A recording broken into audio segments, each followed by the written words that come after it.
Per stabilizzare la Libia deve intervenire l'Europa, perché l'Italia da sola non può intervenire in un paese che ha la guerra civile.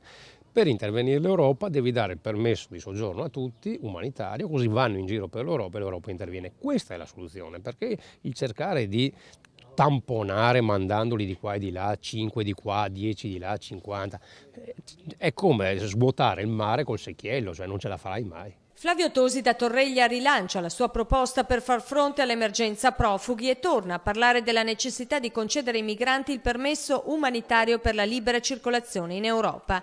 Gli immigrati sarebbero così liberi di lasciare l'Italia, dice Tosi, e andarsene verso il paese di destinazione, con la comunità europea costretta a fare i conti con l'emergenza. Adottare questa direttiva, perché se tu non la adotti, come ci ha detto ieri il prefetto Morcone, per paura che l'Europa si arrabbi con l'Italia, l'Europa dell'Italia se ne strafrega e ce li lascia tutti qua. Quello è l'unico modo per aprire una trattativa seria con l'Europa.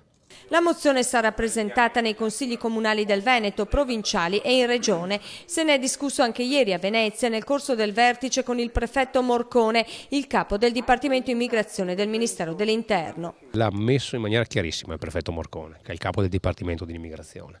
Ha detto che si può fare, che l'Europa si incazzerebbe, ma si può fare, e la facciamola. E sull'ipotesi di istituire un hub in Veneto, Tosi risponde che serve un CIE, ovvero un centro chiuso dal quale i profughi non possano uscire. Intanto nei prossimi giorni incontrerà il ministro Alfano.